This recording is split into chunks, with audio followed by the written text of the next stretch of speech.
o Natal! Quem não ama comemorar essa data maravilhosa?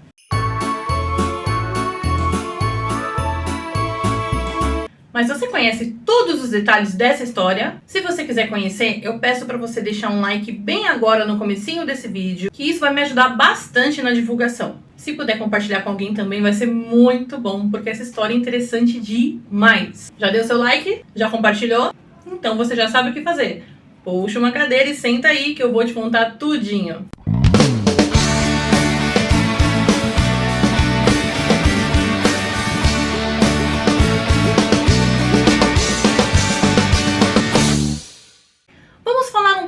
Sobre a família em que Jesus nasceu. As fontes históricas que falam sobre Maria, sua mãe, são muito escassas. Além dos 4 evangelhos canônicos e do livro de Atos dos Apóstolos e de alguns poucos escritos apócrifos, não há nenhuma outra fonte que escreva a sua trajetória do ponto de vista histórico. O que dá para saber, até pelos costumes judaicos daquela época, é que ela teria se tornado esposa de José ainda adolescente. E de acordo com a literatura apócrifa, ela teria sido apresentada a ele com 14 anos de idade. O que era muito comum, porque as meninas eram prometidas em casamento logo no início da puberdade, sendo apresentadas a seus futuros maridos a partir dos 12 anos. Sendo assim, Maria, como qualquer outra menina daquele tempo, teria se casado com no máximo 15 anos de idade.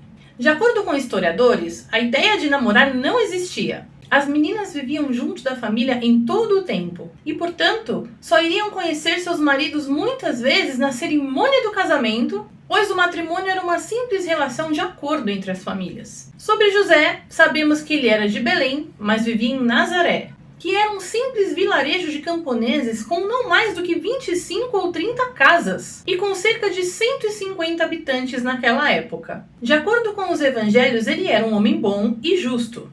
Teólogos e pesquisadores dos apócrifos afirmam que os dois tinham uma grande diferença de idade e que José provavelmente era viúvo e já tinha filhos antes de se casar com Maria. Embora não exista concretamente nenhum registro da idade de nenhum dos dois, muito provavelmente José tinha entre 35 e 45 anos quando o casamento deles aconteceu. A história que a Bíblia conta eu tenho certeza que você já sabe até de cor. O anjo Gabriel apareceu a Maria, dizendo para ela que ela daria luz ao Salvador do mundo. José até planejou deixá-la secretamente por causa disso, mas o anjo apareceu para ele também, dizendo que ele não tivesse medo de tomar Maria por esposa, porque o bebê que estava sendo gerado nela era fruto do Espírito Santo. Todo mundo sabe também que o menino Jesus nasceu na cidade de Belém. Mas por que, se seus pais moravam em Nazaré? Bem, naquela época, o imperador romano César Augusto ordenou um recenseamento em toda a região comandada por Roma. Esses censos geralmente visavam a contagem do povo para a respectiva coleta de impostos, e cada cidadão deveria se dirigir até a sua cidade natal para se registrar. Sendo tanto José quanto Maria pertencentes à tribo de Judá, ou seja, eram da família de Davi e naturais de Belém, os dois se dirigiram para lá, estando Maria já em um avançado estado de gravidez, em uma viagem de cerca de 4 dias feita no lombo de um jumento. A Bíblia diz que José subiu da Galileia. E a frase é bastante apropriada, porque Belém ficava a uma altitude de mais de 760 metros, uma subida e tanto, e especialmente exaustiva, principalmente para uma menina de 15 anos e ainda nas condições em que Maria estava. A Bíblia relata que Maria entrou em trabalho de parto enquanto eles estavam em Belém, mas por não haver vagas nas estalagens da cidade, o único lugar que eles encontraram para se abrigar foi uma estrebaria. Quando vemos hoje um presépio natalino com ovelhinhas e pombinhas ao redor, achamos a imagem até bastante simpática. Mas a verdade é que o lugar era um simples estábulo, um curral, construído muito provavelmente em uma gruta, onde se abrigavam cavalos, jumentos, vacas e outros animais. A manjedoura, o lugar onde Maria deitou o bebê para dormir, nada mais é do que um tabuleiro, geralmente feito de madeira, onde se coloca comida para estes animais. Quem já teve a oportunidade de visitar uma fazenda, sabe que o local é bastante mal cheiroso, sujo e barulhento. Ambiente nada adequado para se fazer um parto ou abrigar uma família com um bebê recém-nascido. Escritos apócrifos contam que em uma estalagem próxima ao estábulo estava hospedado um comerciante de túnicas feitas de couro, muito caras e de excelente qualidade. Disse que esse comerciante, ao ver a situação em que a família se encontrava, se compadeceu do pobre bebezinho dormindo na manjedoura, enrolado apenas com poucas tiras de pano.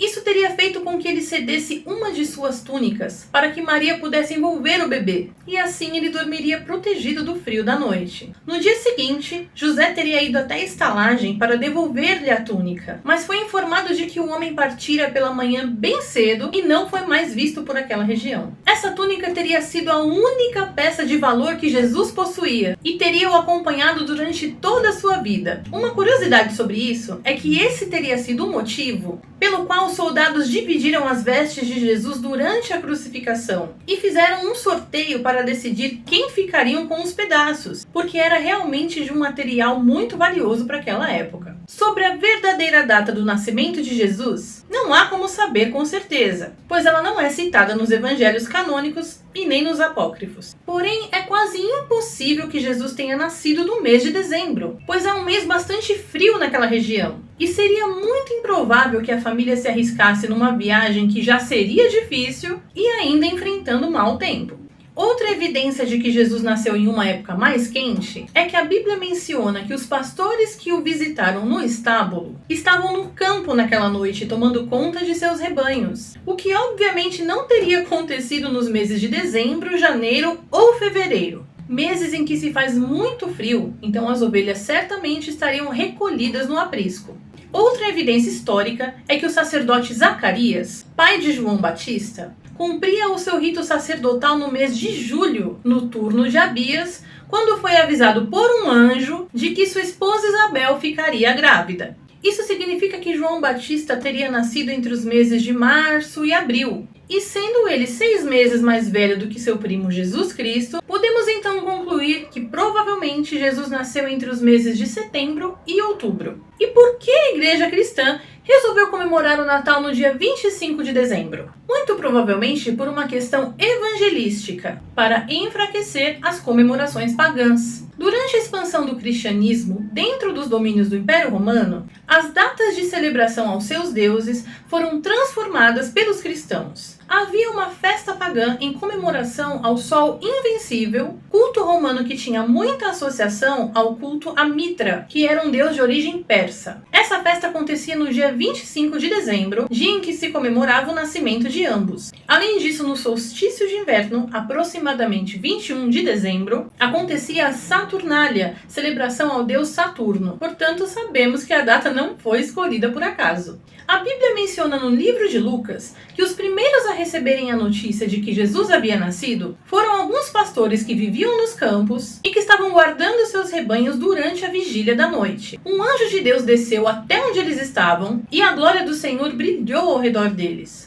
O anjo lhes disse que estava trazendo boas notícias, que serviriam para todo o povo, e ainda mencionou que eles encontrariam o bebê em uma manjedoura. Muito interessante o fato dos pastores no campo terem o privilégio de terem sido os primeiros a serem avisados sobre o nascimento de Jesus, e ainda mais por um anjo de Deus, pois os pastores de ovelhas eram desprezados pelo judaísmo, por serem considerados impuros. Os fariseus os caracterizavam como pecadores. Pastores geralmente desconheciam a lei e não poderiam nem ser testemunhas em um tribunal, não possuindo nenhum direito civil. Um ditado rabínico muito popular dizia assim: nenhuma classe no mundo é tão desprezível quanto a classe dos pastores. No entanto, desde o início, parece que Jesus já mostrava que veio à Terra para homens assim, pobres, desprezados e desconsiderados por todos. Aliás, toda a história do seu nascimento é recheada de lições de humildade e de boa vontade. E os 3 reis magos? Eram mesmo reis? Eram mesmo magos? Eram mesmo 3?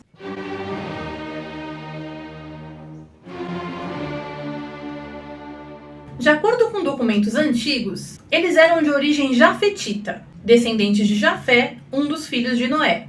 e que habitavam a Pérsia, onde atualmente está localizado o Irã. E usando uma palavrinha anacrônica do nosso tempo para explicar o tempo passado, eles eram o que hoje nós chamaríamos de astrônomos, ou seja, dedicados ao estudo do universo, dos corpos celestes, dos astros e de seus fenômenos.